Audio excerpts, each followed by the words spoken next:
Start recording, and that's the real quick introduction. So again, welcome. This is a meetup for SB Wasp.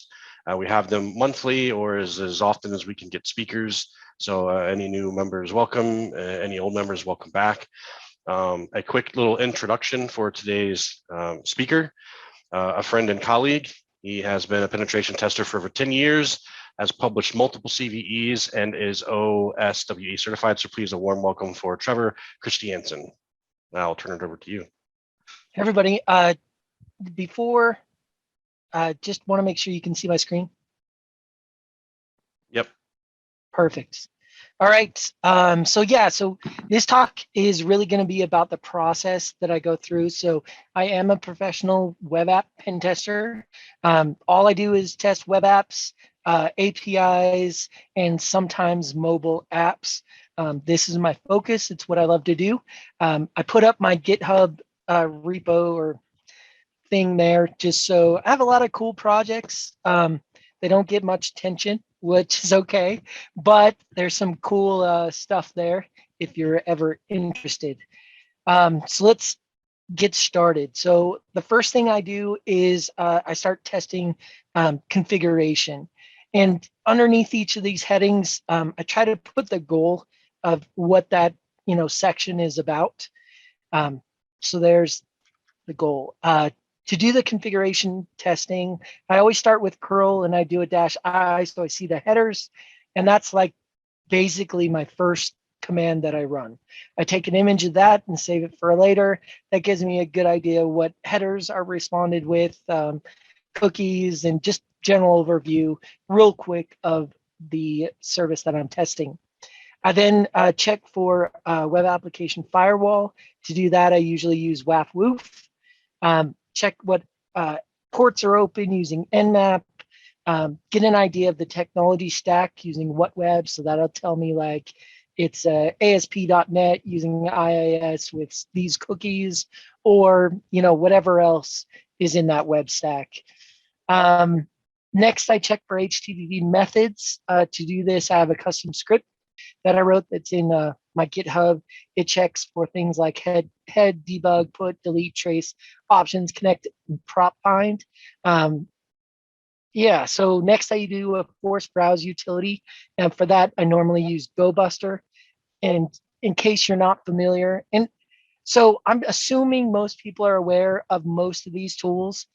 Again, feel free to stop me, put something in chat if you want me to stop. I do tend to get going and talk fast. So next I run GoBuster, and that's really to force browse the web application to search for files that are not linked by the application but still exist. A lot of times you can find like default pages with stuff like that. If they have PHP my admin that is available publicly, you can find it using that tool, or the next tool, which is Nikto. I like to use that as a simple vulnerability scanner. It'll give me ideas on what to go through next. And then finally, I use a tool to test the TLS and SSL security, and I use test SSL for that. It tests what version of TLS or SSL they're using, as well as the available ciphers, and checks for specific vulnerabilities like Heartbleed and a bunch of others. All right, so configuration testing. After that, I move on to authentication. Trevor, can I interrupt you? Because you said we can ask you some. Dennis asked, have you ever collected a bounty? No. So I've never done any bug bounties at all. All right. Thanks. No problem. And I don't mind at all. So keep the questions coming. Interrupt me anytime it's appropriate. Next up, session tokens. So 3 things I want to check for that. Number 1 is the attributes. I want to make sure that the session token has the secure attribute as well as the HTTP only attribute. I want to check for entropy. So can I guess the next session token that is presented by the application? Can I figure it out, basically? And then I want to make sure that the session is invalidated anytime I log out. I can't reuse that same session to check for vulnerabilities there. Next, I work on username enumeration. To do this, number one, I check for existing profiles. So a good example is like WordPress. It has like certain fields in the feeds and in the Atom RSS feeds that'll tell you the authors, and a lot of times that's the username. So that would be a way that I can enumerate existing users. I try to register a user account that I know exists, and to see if that tells me anything different from an account that I know does not exist. I attempt to log in, doing the same with the user that I know exists, but the wrong password, and then a user that I don't, that I know does not exist, and I compare those results. I check for status codes as well as any error messages that are received from the application. Trevor, we got a question about Yeah. token entropy. Maybe a little bit, if you could further explain. I know that this comes up quite a bit in DAS scans. We do flag on that a lot. It's I don't want to say a low-hanging fruit, but I know it has something to do with the session or the SSL certificate. So let's say there's an application that takes the username, encodes it as base 64, and then adds some index number onto the end. And they use that as the session token. That means that every time I get a new session token, the contents of the session will be extremely similar to the one before it, based on, and that's the entropy, right? The difference between them. I can then use that to try to guess valid sessions for either myself or others. The tool I use to do that is in Burp, and it's called something like session sequencer. It's called the sequencer. Does that answer the question? I think we're good. Yep. Yeah, I do have a question. Trevor, you mentioned about you want to compare the results of existing user account, with in somebody who does not exist. So what are you hunting for at this point? You're comparing the data? Yeah, what I'm looking for is the response. Is there an indication in the response that tells me that one account exists and one account doesn't? Based on that, if I can figure out what a difference is, I can then enumerate users by brute forcing, that same method and testing the results. Does that make sense? So a good example is one that we've done in the past with WordPress. If you find the WP admin page and you attempt to log in with a user that exists, but you don't know the password, you will get an error that basically says, you'll get something like the password for that user is incorrect, but it will say that user. Whereas if you attempt to log in with a user that you just made up that does not actually exist, that has not registered, and then some generic password, you will get a different error. Just with that alone, you can kind of use that and then maybe script something to find out what users are valid and what aren't, and then from there, then you could then try and work on brute forcing the password. But it's one way to try and enumerate users. That's just one example that's fairly obvious because you actually get feedback on the screen in a WordPress environment. Okay, great. Now I understand. Thanks. Yeah, no problem. And then finally, I try to lock out an account. So an account that I know exists, I'm going to send enough to see if I get something back that tells me it was a valid username compared to a user that I know does not exist. Next, we mentioned a little bit about brute force, but I look at any brute force protection. So if I lock out an account and then I successfully log in, is that lockout cleared? I look for any protection around the brute forcing, whether I can bypass that, in this case, with exported for, which is a header I can send to bypass IP-based protection. Next up for multi-factor. So remember, we're still on authentication. I'm going to try to bypass any multi-factor by going directly to an internal page in the application. I'm going to check if the any of the processes for building that multi-factor request has any of the information that I'm concerned about encoded, encrypted, mostly encoded in like a cookie URL, etc. What does that process do? What do the inputs look like? And does that give me any more information? And then finally, I want to see if the MFA token can be brute forced. So is it a simple 4-digit, number with no IP or API based restrictions, limit restrictions? Maybe I can brute force that multi-factor authentication token. Okay, I got a question. Sorry, this is Linux girl. First of all, you're bypassing by going directly to an internal page. So this is the internal page that you were able to somehow found out that you can skip the authentication part, right? And then also lastly, I'm just curious about how do you brute force MFA token? I use Google Authenticator. That changes, I don't know, every 30 seconds or so, I think. It changes. So are you going to try to catch it within that time limit? Because once you brute force, it's going to change it again. So I need to get some clarification on that. Thanks. All right. Yeah. So the first question, I'm sorry, can you ask the first question again? How do you find a page that you can, is it just random? Yeah. You just go through the page? So remember that when I'm doing this, I'm doing it as a paid consultant. So I have valid login credentials and can get into the application already. Really what I'm testing here is if that MFA is true to it's a true factor, or whether when I get that, the multi-factor authentication page, if I can then just type in a real URL and bypass it. Type a real and then and bypass it. Okay. Now, but you can't.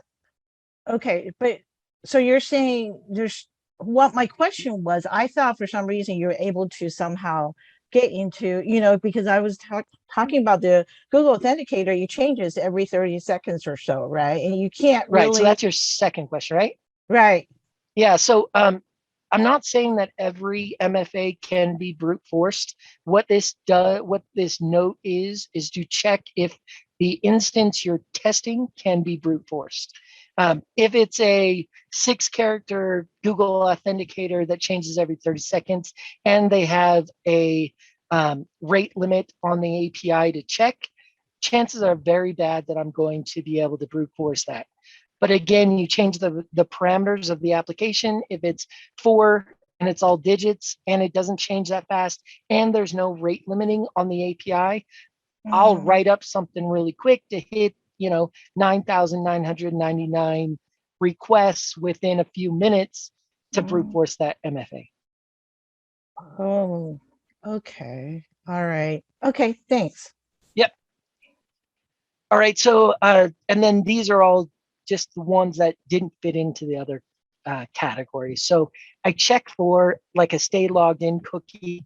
Does that contain sensitive information, or is it purely random?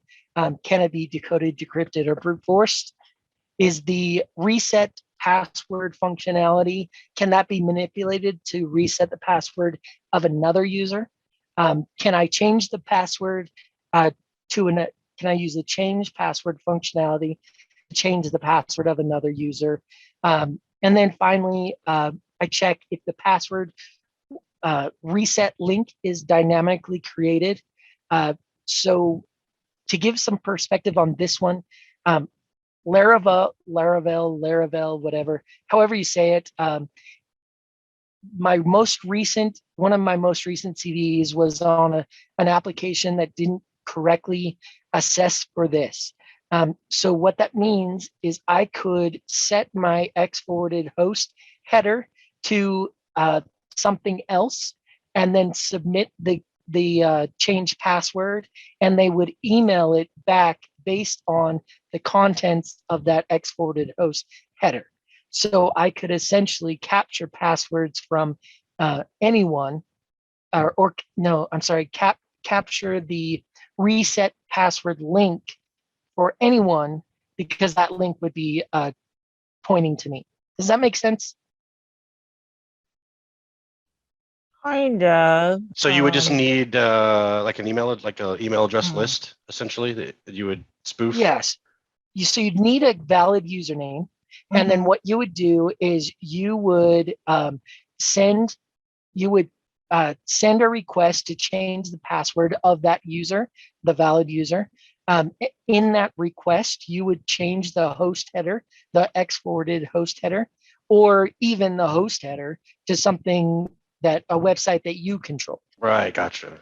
The application would, if they use that those untrusted headers to build the reset password link, it would create the email, send the email to the valid user, but the link that they created would be a link that points to your web server. And then if they click on that link, you capture the reset token. That reset token you then use to set the password to something that you want. Makes Or sense. you could even do like a click jacking attack and let them set it, but you get the contents in. Okay, so I have a plain text. question. Okay, let's just say I'm just a regular user. I'm not a pen tester or whatnot. When I see a password reset link came to me, do I need, so what you're saying, I need to make sure I look at where it's going, right? I mean, that's because you can spoof that. I mean, how do I protect myself? That's what I'm saying. I'm not a pen tester. I'm just trying to reset my password. What's the obvious thing that shows me that, look, this is not valid, you shouldn't click on that?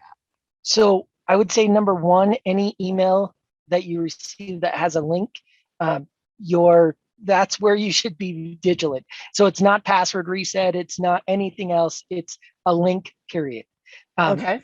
If there's a link, what I typically do is I'll copy the text. If it's a site that I know and expect, I'll copy the text and paste it in, or I'll go directly to the site instead of using any link in email.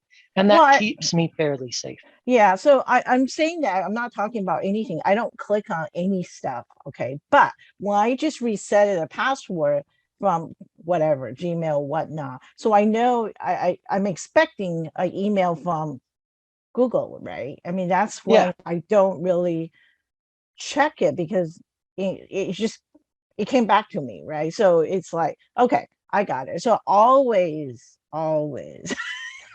yeah, unless you initiated a reset password, that's you what I'm should saying. never click on one that you just randomly get.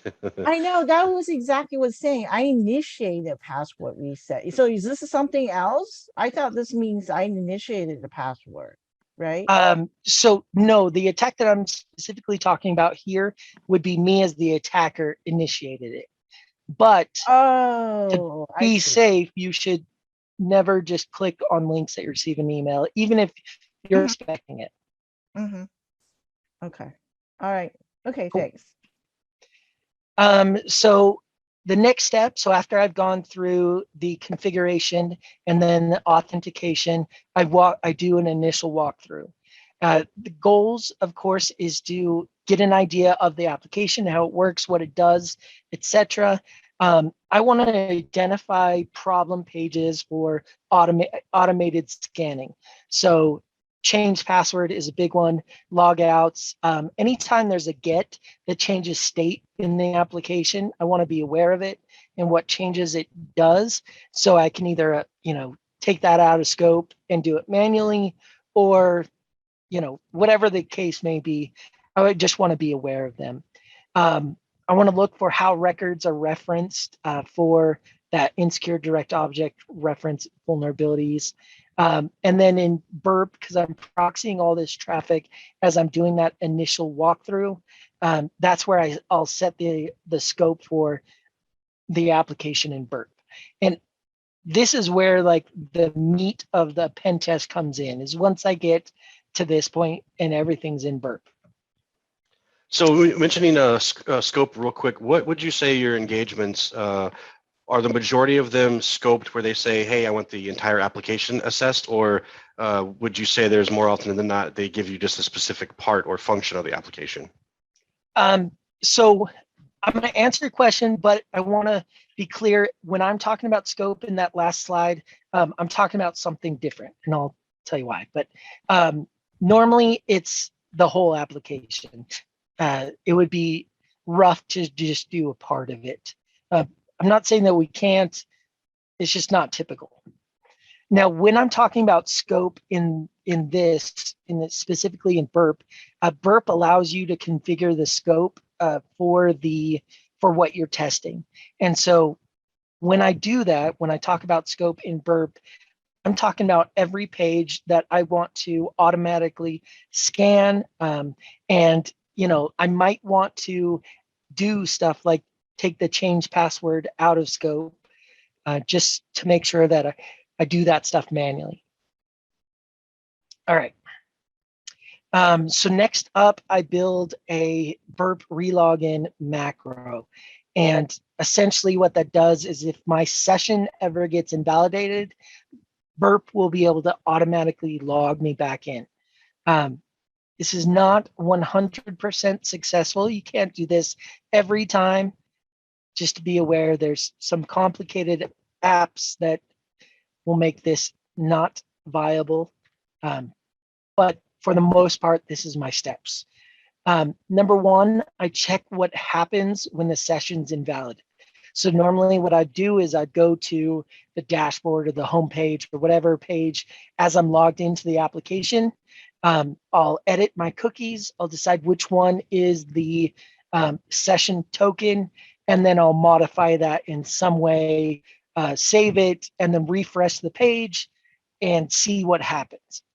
Typically what we'll do is we'll see the request go out, the response will say 302, which is a redirect back to the login page. And then that gives you a chance to create a new session. Basically, this step is I want to know what the application does anytime I'm at a privileged page with an invalid session. All right.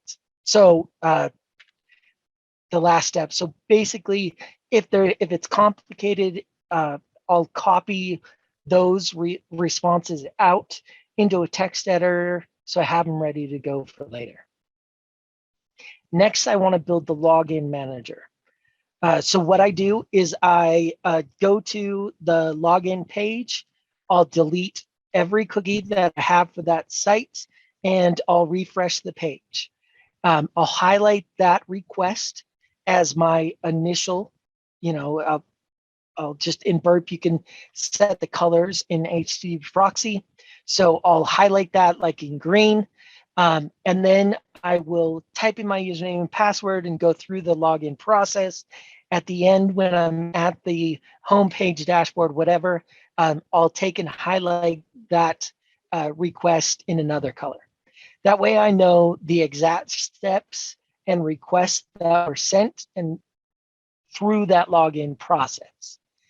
Using that, I go to the project macros, add, you get a chance to select the request that you want to have included. So I go through those two that I highlighted and select everything, including those two, and I start building my macros. So a lot of times you'll have to be careful with CSRF, with other types of cookies that are in the login page, or not cookies, but HTML form fields that are in there. You'll have to derive variables from other requests until you get it to the point where you hit test login and you see that last request has a 200.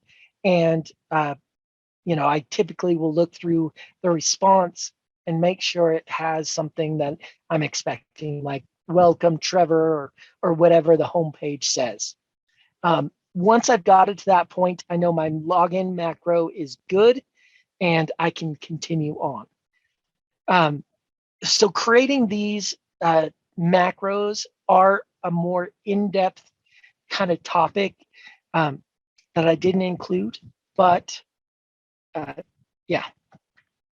So after I have the login macro, I know what the app does. Anytime the session's invalid, this is where I create the relogin macro, or I'm sorry, the session handling rule. So I go to my project sessions and create a session handling rule that says, check it if the session's valid. If it's not valid, run a macro. What I check for is the same information that I got through this invalid session request, those same things I copied out. I know what happens. And so I tell it to look out for those things. If the session is invalid, I tell it to run my login macro that I created here, and then continue on with the request that you originally had.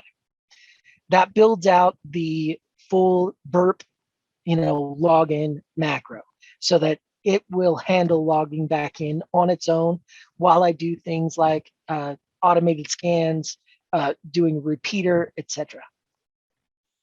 All right. So next up, I've got login macro built. I'm going to do a second walkthrough of the application.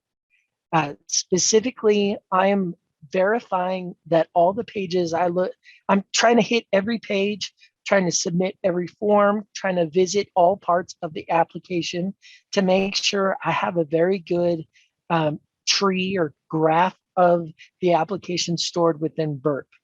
Any of those pages that I identified as trouble spots for an automated scanner, I want to make sure I handle those either by excluding them from the scope or excluding them from the scan. And I can do that depending on the application. Sometimes I'm able to just let it go wild, and sometimes I need to be very selective on what pages I test. The difference between those two is if it's a one user application. So if you think of something like your bank, anything you do should not affect any other user of that app. On the other hand, if you think of something like SharePoint, where anything you do is public and other people will view it, that's where I need to be selective about what I do, versus the first version. I can just let Burp go wild. Does that make sense? I'm still lost. I understand about this is Linux Girl again. I understand you talk about the bank as an example. Now, when you mentioned about SharePoint, it confused me. Is it because SharePoint is being shared by a group of users? I'm sorry, I didn't get the SharePoint example. Can you repeat that again? Yeah, so SharePoint, if you think of it like a portal, so you can post documents, you can comment on things, you can do these things that are seen by every other user of the application. True. Mm-hmm. And so I don't want to be submitting 1,000 comments to somebody's document, or revise a document 1,000 times, because that'll interrupt the business. And plus, people will know somebody like a pen tester is there. Something that is not right.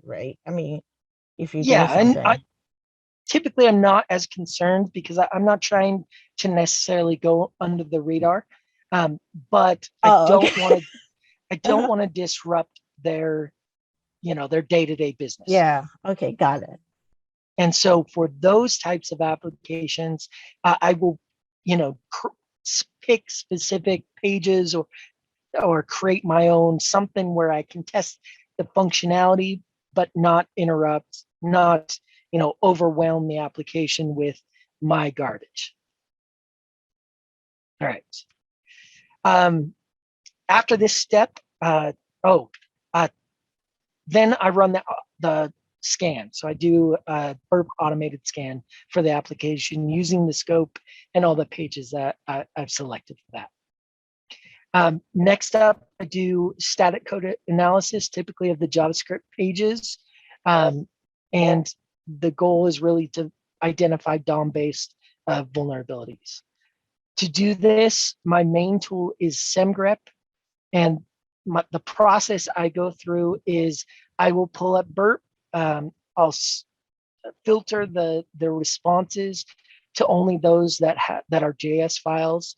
I'll select all of those, copy and paste it into a text file, and then I run a script. But that script essentially does it deobfuscates. So if they've minified this will make it unminified, make it readable by using something like JS Beautifier, and then I'll run semgrep to do a security analysis of those JS files.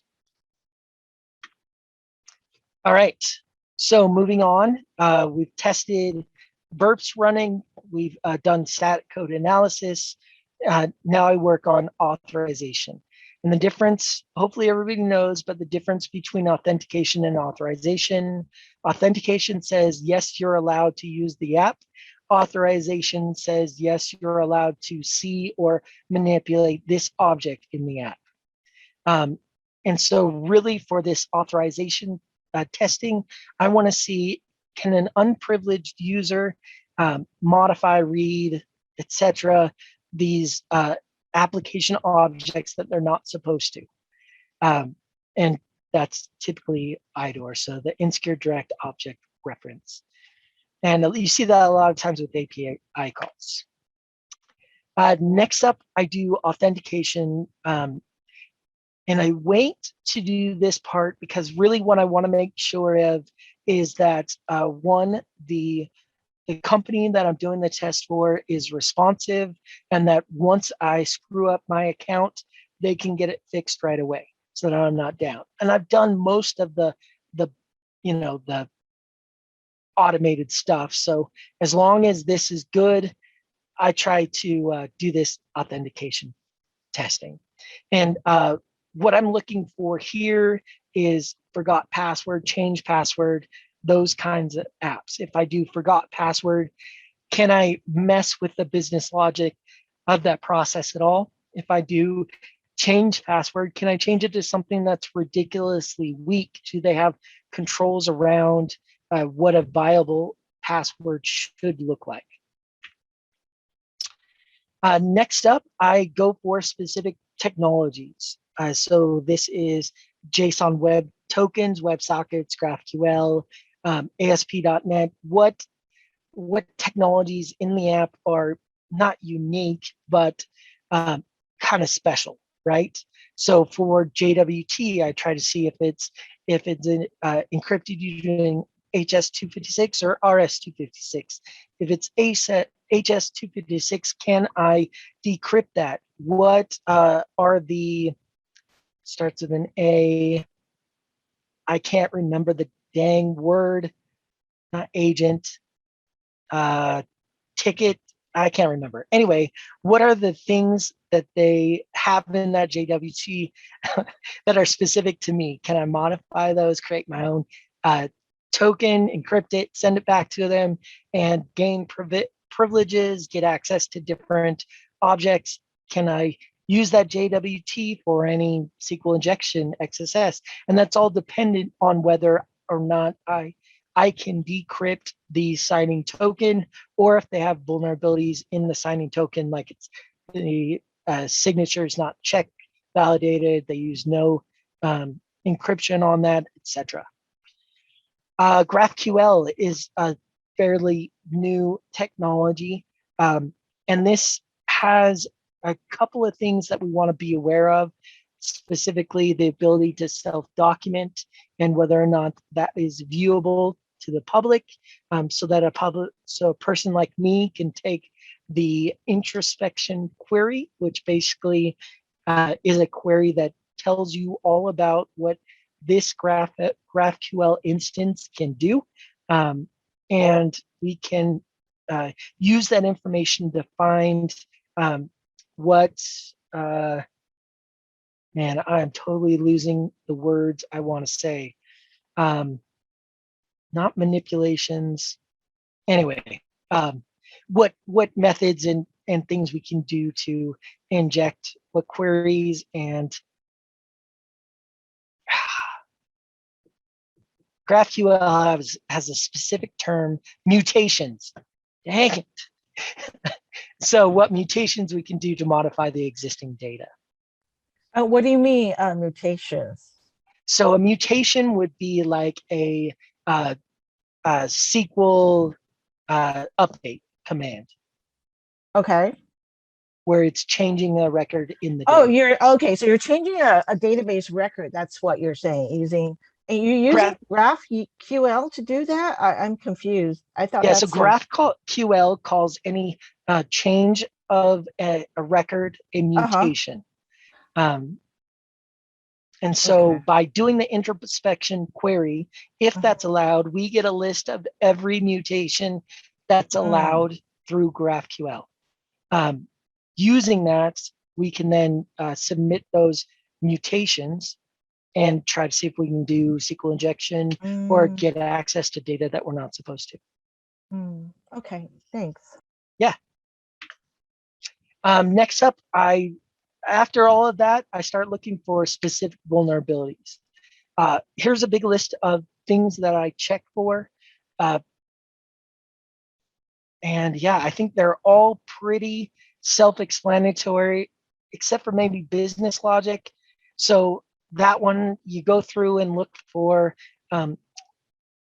processes within the application. So if there's a multi-step form or, there's things that need to happen in a certain order, how can I, bypass that order? Or what happens to the app if I do stuff like that?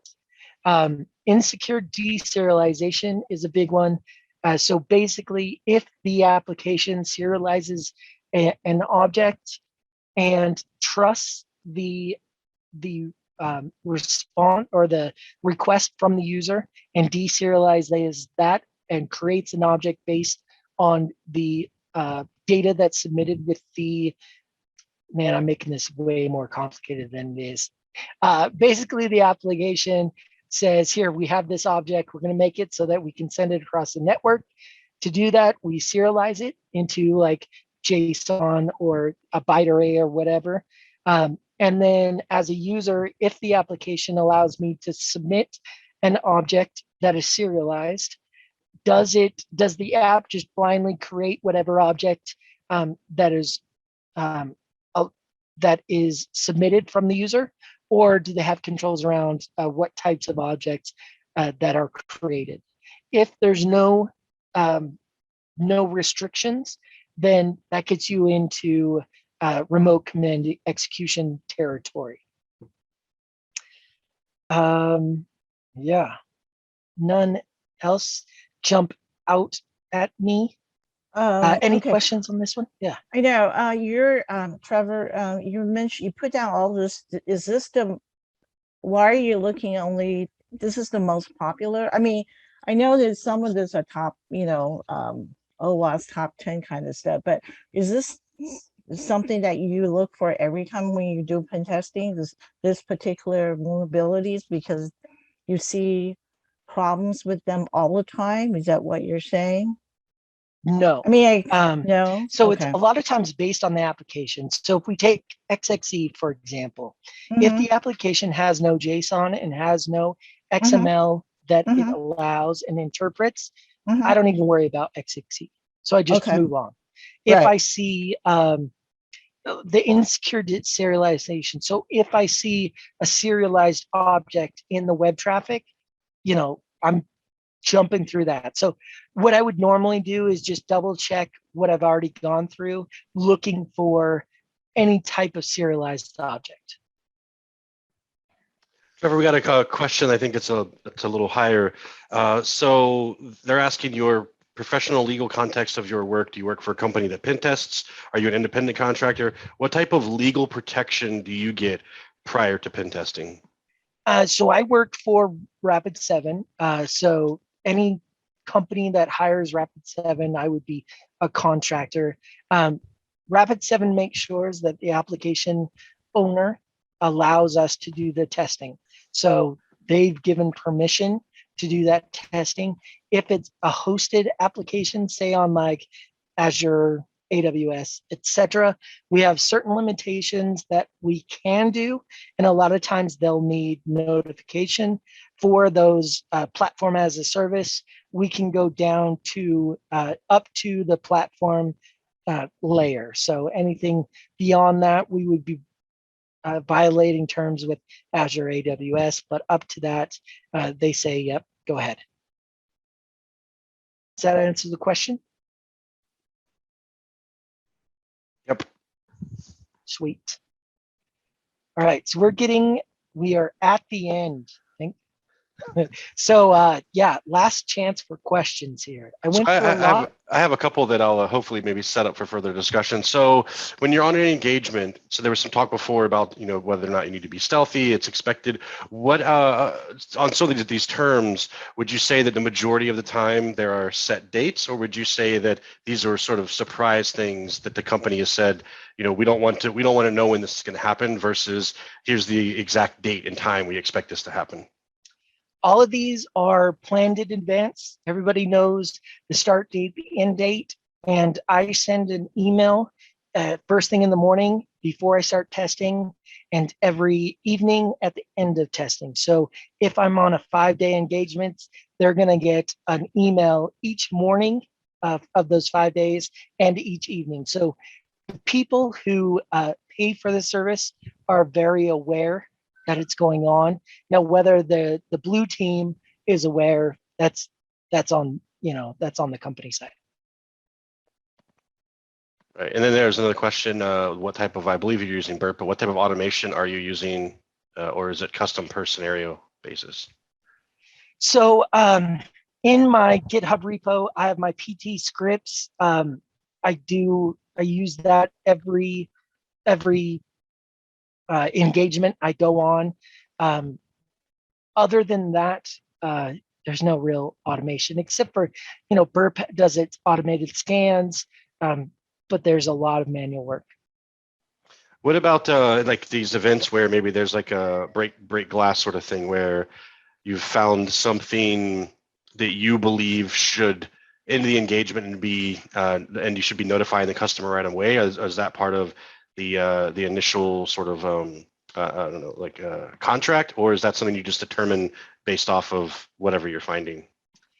Yeah, so anything critical that I find, to me, anything critical is something that allows a hacker, maybe no password, maybe and get like SQL injection, code execution, VPN credentials, anything like that, where it's high impact to the company and little to no, or it can be little to no controls around preventing it. I basically stop what I'm doing. I get a hold of the project manager, and then I start emailing or calling the customer right then to talk about what I found, how they should fix it, make sure they understand the ramifications of the vulnerability and what we recommend about fixing. And then I ask them, you know, what do you want me to do? Do you want me to continue testing, or do you want me to stop until you get this fixed? Of course, the time doesn't stop. So, and I was just actually, that's a perfect segue into the next. You mentioning time for a mid-sized, you know, application. What is scoping usually like around number of days, hours? What does that usually look like? And then of that, I'm assuming that is basically from start to finish. That requires all like reconnaissance, all actual testing, and reporting, correct? So 2 questions. So 1, what is the typical engagement length? And then 2, within that length, is basically at the end of that day, is there a report expected to be generated, or that just means that that's all the work is wrapped up and then reports come out later? So I would say typical is between 3 to 5 days. If you want me to define, you have to define what a medium application is if you want to get that granular, but 3 to 5 days. Of course, we can go longer. We don't normally do shorter ones. And then a report is generated. But so in my end of day emails, the customer receives any vulnerabilities I find at a very safe level. So I don't want to send details of vulnerabilities over emails, but if there's information disclosure, I'll say I found information disclosure. I don't say where, right, where or what, right? Yeah. So that by the end of the engagement, they know they have a list of all vulnerabilities found. And then the report comes out for us, it's a time later. Excellent. There's a question in the chat. Have you done any IoT pen testing? I have not. That is not my area of expertise. Honestly, like part of me wants to, because I think electronics are badass. I built my own keyboard. Never mind that it's dirty, but it has like an LED screen. Wow. So electronics are very cool to me. It's just, I feel like there's so much to learn in web app tech that it would just be another, horse pulling me in a different direction. So I'm still trying to figure out how I can learn enough doing web app and do stuff like IoT. Okay, so I have two questions. The first one is, okay, so you got all this stuff that's really cool. And I wanted to know, we run different static analysis to dynamic analysis tool. I know the answer depends. I always get that. Will those tools at least reduce most of the vulnerability or whatever we see that on that page, right? I believe so, right? The rest is going to be so the I'm code not going to review, say right? depend, but if you run dash static analysis, it will reduce. If you ask me, will it get them all? I'm going to say no.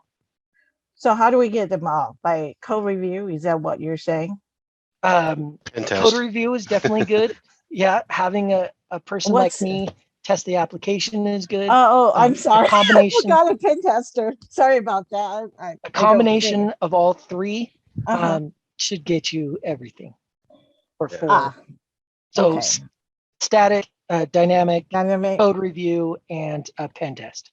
And then throw all that behind a WAF or RASP. Oh yeah, layer of defense. Now I also have another question. I know what you talked about today related to web app. What if it's not a web application? What is that something? What are the things that we can do as a defender? So I don't do anything but web apps, APIs, and some mobile. So I wouldn't be the right person to ask. About anything other than that. I could give you answers, but they're likely wrong. So And then Chrissy said, can we connect with Trevor via LinkedIn? Chrissy, you work in the same company as him. What do you mean? Of course, right? That's different. Oh, different. Got it. Yeah, I'll hit him up on Slack. Yeah, but LinkedIn. Just checking to see if everyone could do it. Yeah, absolutely. I am definitely on LinkedIn as Trevor Christiansen. So we have another question. Have you furthered your career in the past through conventions, and has the pandemic brought you specific challenges regarding that in or other ways? Have I furthered my career in conventions? Oh, through conventions? You mean like Dennis? You mean like cons, DEF cons, shell cons? Gatherings. No, I don't think I've been to DEF CON once, but that was with people and just hanging out. But that's it. Like I didn't go to any of the talks, didn't pay for the ticket. We were there to meet Kevin Mitnick. So, but other than that, I've never done any conventions like that. What do you recommend people study to get to do what you do? I would say to do it correctly, you need to be able to create web apps. Once you understand how a web app is used and building that security around it, it gets you very far for breaking them. So you'll see in my GitHub repositories, I have applications for XXC, SQL injection, just these types of things that I run across where I want to know more about how they work, why they work, etc. So I will build an application that is vulnerable to that specific, exploit, and then I'll document how I do it. So number one, know how to build apps, know a language. Personally, my favorite is Python, but I don't think that's a requirement. JavaScript kind of is a requirement, and I suck at it. But if you know at least a mediocre level of JavaScript, that would be good. Then you start securing those. That would be the first step. I would say going through Portswigger Academy. Those lessons on there are awesome. Do those, and then once you're comfortable with that, do offensive security web expert, which is incredibly challenging. Another question: what do you love most about pen testing? So I like that it's like solving a puzzle where you only see half the pieces. And so let me explain a bit. So I send a request and I get a response. My job is to send the request to determine what the application is doing on its side. So I don't see the running code, but I see the results of that running code. And by sending enough requests and by manipulating those requests, sometimes I can figure out what the code is doing, solve that puzzle, and make the application do something it wasn't intended to do. That's what I really love about it. It's a super challenge, and you have to think about the application in an abstract terms and the coder and what would you do in this situation? What would it look like? All right, how do I exploit that? That's a great question, by the way. All of these are very good, so I appreciate it. There's a link. Actually, no, someone mentioned, do you have a Captain Crunch whistle? I'm not sure what do you mean by that, Dennis? Or does Yeah, Trevor? I have no idea, Dennis, Captain why Crunch you asked whistle? that question. Is that I don't you mean think the phone freaker? Is that who you? Yeah, so that's the 2600 hertz thing to get payphones. So whoever typed that out is deep into their hacker lore. Well, when's the last time any of us here saw a payphone? I think even of us up in the ages there, it's. I had a question. Yeah. So when you started pen testing 10 years ago, before that, what were you doing kind of to get your toe in the door when it came to technology? I'm a recent graduate, so I'm just basically trying to apply for any help desk position at the moment, knowing that that's probably what's going to get me in. But what was your kind of journey to figuring out that you really enjoyed penetration testing? So I was defense. I was a security guy, trying to prevent hackers from getting into the network. And just so if anybody's curious, for me, switching from defense to offense was like the holy crap, this is awesome. The reason why is because defense, you have to be perfect 100% of the time, right? You can't miss one config, miss one extra port that's on it's so hard to be right all of the time. You can get calls in the middle of the night. You're consciously anxious about what's going to break, what's going to go wrong.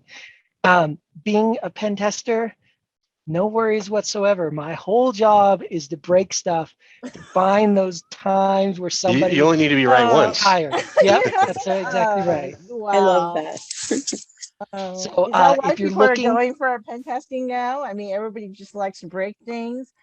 Well, what Trevor touched on, 100%. and it's something that I always preach as well. I feel like, if to be, they always say in sports, a good offense is a good defense. And I think that if you come from any background, or if whatever your excitement is, whether it be blue or red, I think you should always spend time on the other team to know, because I think it will only make you better at whatever it is that you're going to do. Like Trevor mentioned, if you know how something is built or protected because you worked on the blue team, then you possibly know where to maybe look for weaknesses, or like you said, maybe get in the mind of that team and think of what it is that they would do, how would they do it, and then knowing that, then that gives you, I think, ideas. I think at least in my experience, it seems to be a little bit easier if you have an idea of what the other side is doing.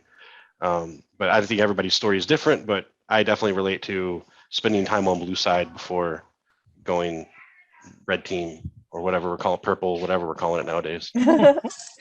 Tanya, did Trevor's answer help you, or do you need more? I know you're a recent college graduate. Yeah, no, that was cool. I didn't know you started on the blue team, and like I feel like that's like not everyone's, but a majority of people's entry point is doing that. Right. And I can understand it might be a high stress environment at times, but I'm just happy that you were able to switch over. That was cool. Yeah. So essentially what happened was at my company, they had this web app that they developed internally, and I was just goofing around with it. Started manipulating the cookies and looking at what happened. Suddenly I was had different privileges. I did a privilege escalation, and that's kind of what got me hooked. And so I was only at that job a few months later until I got a pen testing job. Oh, congrats. That's really awesome. Thanks. We have another question from Char. How often does a company ask for a pen test but tells you not to impact their customers? Basically, test it but don't break it. So, what is your threshold to what you are allowed to do, exfiltrate, and all that stuff? Yeah. So we typically do not want to bring down the application. That would look very poorly on the company and us as pen testers, and it would prevent me from working. That's usually not a problem because I'm just one user, one computer. I have my connection to the internet, but it's not unlimited up.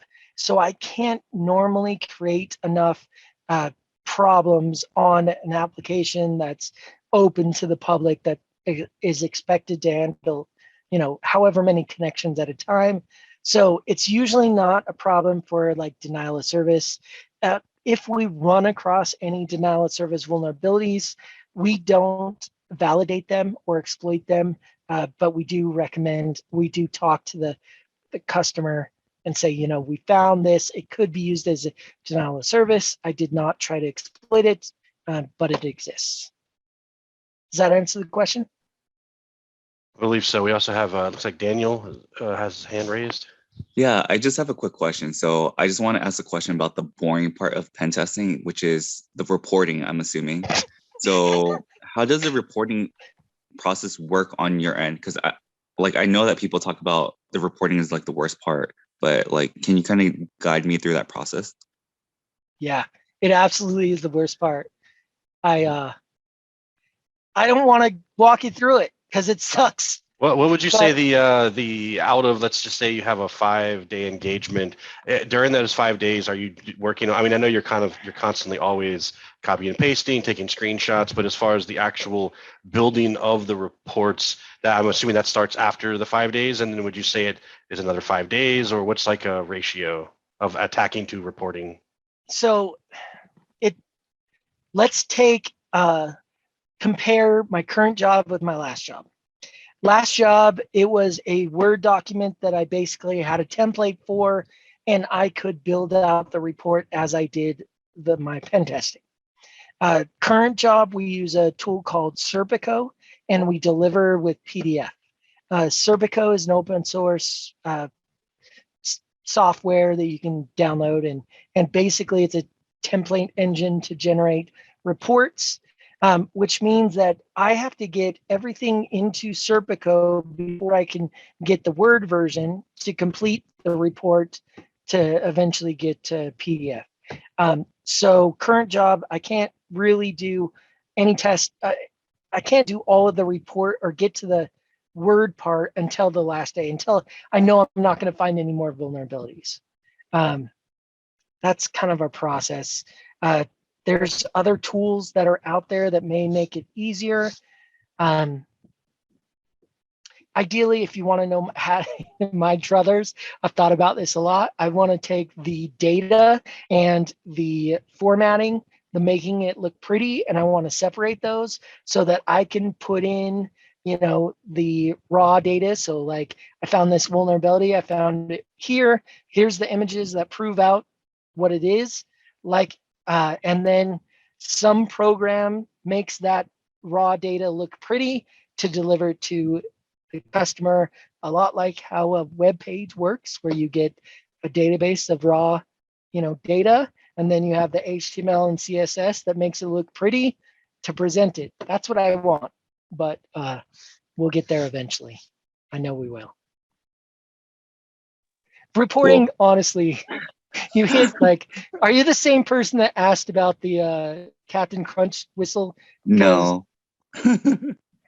That it does suck. I think it's for those that are just getting into the idea of pen testing. I think they're a little what's the word? Maybe naive to what the day-to-day might look like versus what maybe they see in movies and things like that, versus talking to an actual pen tester and then knowing that there's a methodology, there's a workflow, things have to be delivered. You can't just break stuff and hack stuff. You have to actually tell people what it is you did, how you did it, how to even fix it, which I think goes a lot of times unrecognized when it comes to reports and or what is the actual kind of day-to-day. So I think that not to bust anyone's bubble, I still think it's a fun and exciting career, but just note that it's not maybe what you see in the movies or things like that.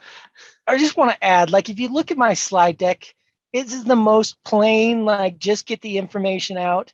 That's the stuff I want to do. I want you to have all the information, but I don't want to make it pretty. Yeah. That is the part. And to put it all in perspective, let's say I'm doing a 5-day test. I'll spend probably 3 hours, maybe 4 hours on the report, just doing the report. Everything else is testing. So it's a very small portion of the larger picture that is painful. So I want to ask you, Trevor, so you provide for every single thing that you found, you provide a solution for it? Or is it just general, say, hey, everything sucks here, you guys are doing a poor job? Or do you provide what the customer can fix, right? I assume you provide solutions for every single item you wrote on the report. Am I correct? Yes. Okay. Now, the next thing is, how do you communicate with the stakeholders? Do you go through every single item, or how does it usually work in this kind of, or maybe every customer is different, depending on how much you get paid, how many hours, right? I mean, do you go through like a meeting for 3 or 4 hours just to go over every single item, or is it just, hey, here, this is your report? And then also the last thing I wonder, based on, you don't have to. Linux girl, you can't ask me multiple questions. I'll forget the first one by the time we get to the second one. Okay. So let me answer that one. We provide a report. Anytime the customer wants a debrief on it, we provide that.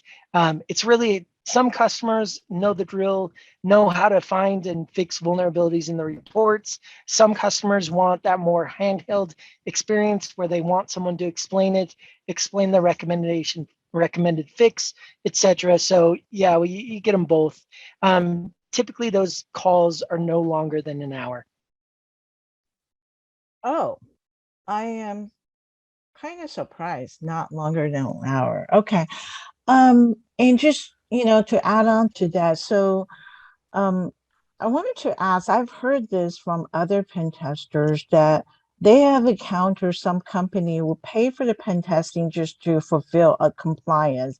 And then next year, they still haven't fixed the problem, or I mean, have you gone back to the previous company that you did pen testing and were able to find out, hey, this company fixed all those issues, or did not fix all this? I mean, did you ever had an experience have to go back to the same company again?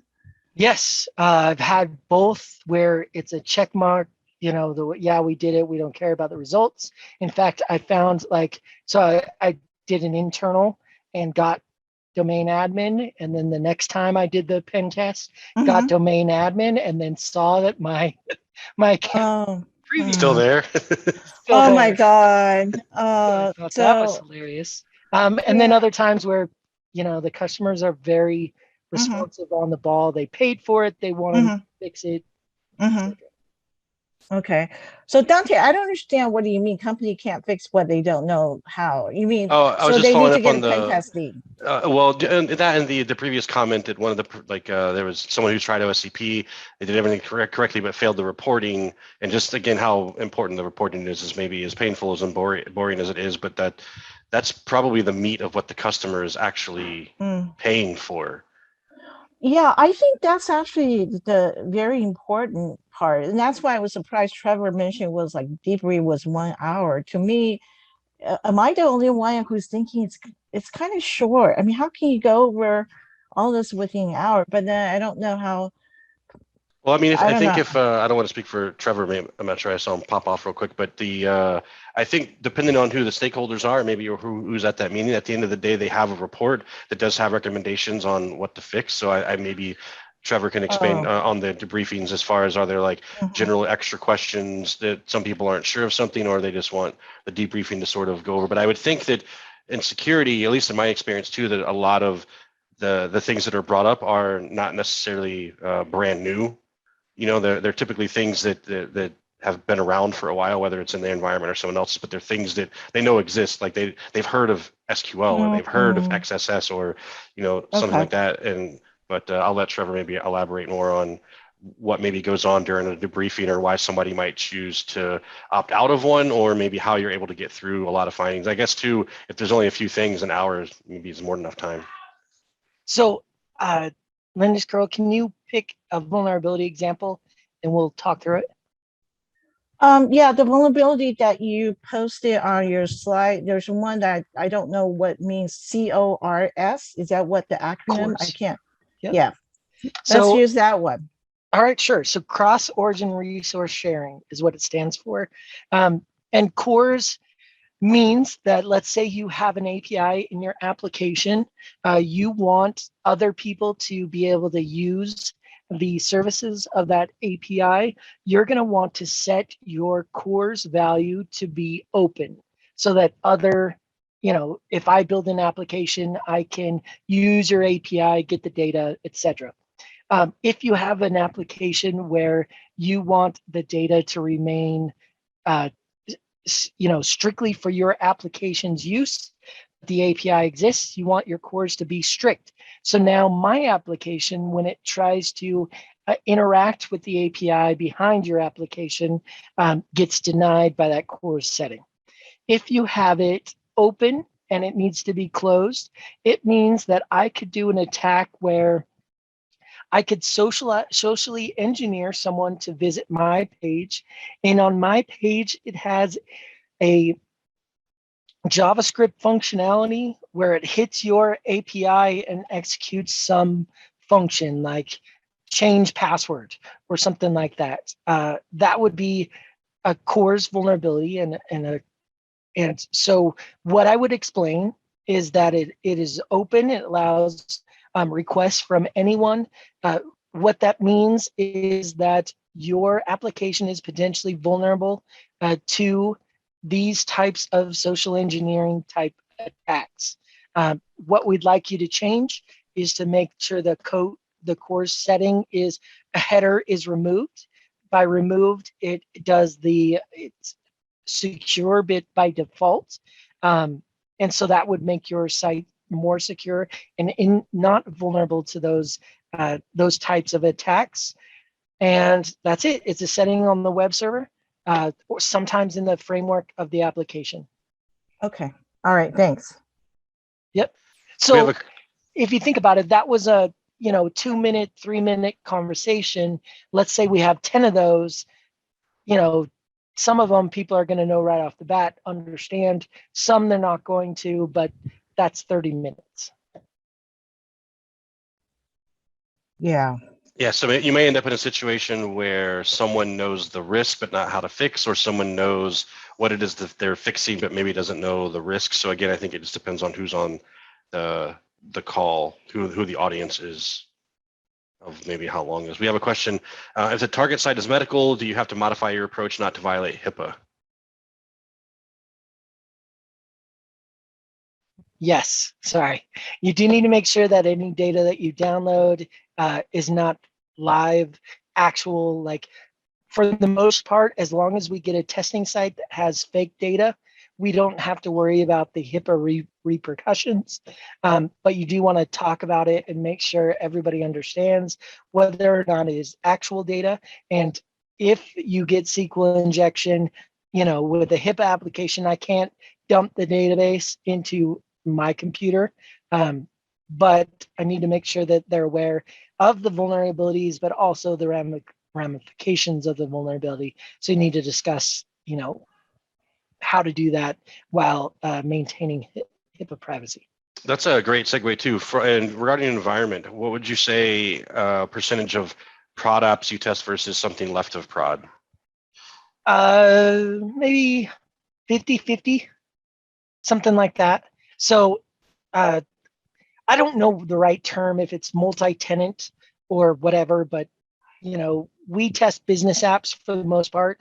So that is an application that the business has, created and other people can use. If other people can use it and not see other people's data, then sometimes that's public, the production version. Sometimes we test private. It all depends on the company and their maturity and their technical abilities. Sorry, 50-50. Make a long answer longer. And then there was a question about the pen testing certification. I know there's one that you have. There are others you recommend. And then again, can you let the audience know what the cert you have is? Yeah, so I have the OSWE, which stands for Offensive Security Web Expert. It is an extremely tough certification to obtain. It's 48 hours during the test. The test, you have 48 hours to break into 2 web apps and get remote code execution. It's very tough. That's not the first one you should get, unless you're very confident in your abilities.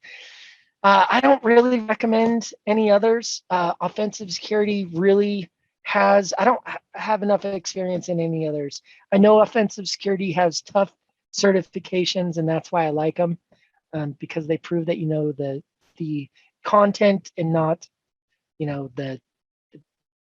can do the actions rather than answer the questions. Yeah. So there's a mention of OSCP. OSCP. Yeah, I think the two different domains, if you want to. Yeah, OSCP is really network and host exploitation, where web exploit is, there's some overlap, but the web expert is focused only on web apps. And speaking of expertise, I know most penetration testers are well-rounded, but would you say that there's probably more network-based pen testers versus web-based? Yeah, Seems that way. I think I'm the only Rapid7 web dedicated person, but I don't think that's going to be I don't know. I think they may add more. I don't know. I don't know what they think. It was kind of an experiment to bring on a web-focused pen tester. So I don't know. I don't want to put words in their mouth, but I think they're happy with the job so far. But definitely most of the people that work with Rapid7 are well-rounded.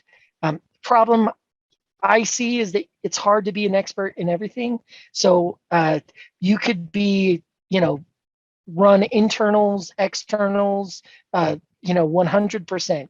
But then how well do you do on an IoT engagement or a mobile app or a cloud-based infrastructure? All of those are more stuff, and I always call it crap, more crap to learn to become that expert. There's only so much time in the day. Yeah, it's hard to be an expert in everything. So for me, I want to be an expert in web apps, APIs, web app and APIs. I say web app, I really mean both. And Alex said, what are some ways finding good pen test Discord communication groups? Which one do you go? So I don't necessarily recommend any. So I'm looking at my Discord right now.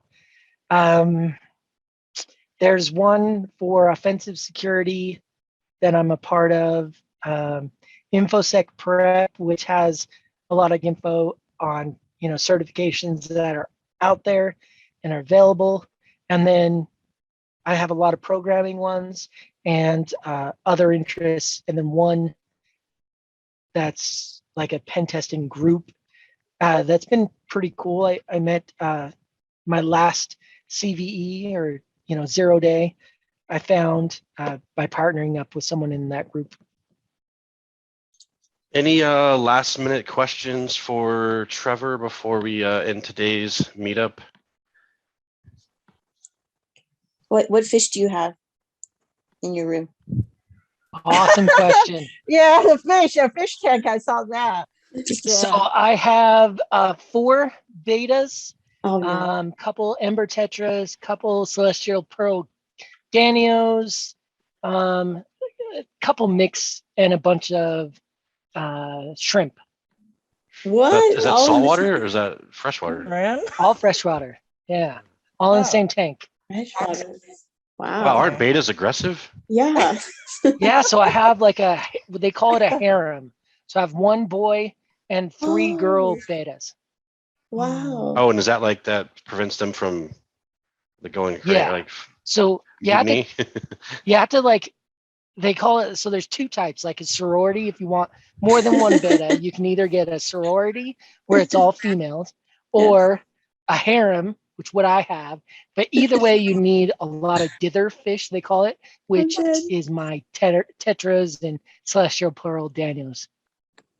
And also, just another thing, Quinn just mentioned that the Trace Lab OSE is pretty cool for a good cause. So you might want to consider that, Tanya. Okay. This is in case you're looking for additional training. Yeah. Oh, and then Trevor, can you share your slides? Is that? Yeah, you want a copy of them? Is that what you're asking? Yeah, just send over to Dante, and Dante can upload it to our GitLab. Will do. Repository. Yeah, or Slack or whatever. Or whatever we're yeah. using now to distribute material. Excellent. Well, again, I want to thank everybody for showing up. I definitely want to again thank Trevor for him spending his time, his Saturday with us, sharing his thought process and workflow and how he assesses web applications. So I think this is helpful, definitely for myself as being also interested in application security as part of my day-to-day. So there's always something to be learned. Hopefully others here learned. Again, if you want access to our Slack, please message myself, or you can message us through the meetup. Typically our meetups again are once a month. We'll generally have it'll be remote, there'll be a Zoom there, if not the day it's posted, but at least the day before. Just as soon as I can actually remind myself to do a Zoom is pretty much when I put it up there. But again, I just want to say thanks to Trevor, thanks to everyone else for joining. Hope everyone has an awesome weekend and extended weekend if you're lucky enough to have Monday off. So thanks again, everyone, and hopefully I'll see you guys at the next one. Yeah. All right, bye. See you. Thank you all for having me. It was a lot of fun. Thank you.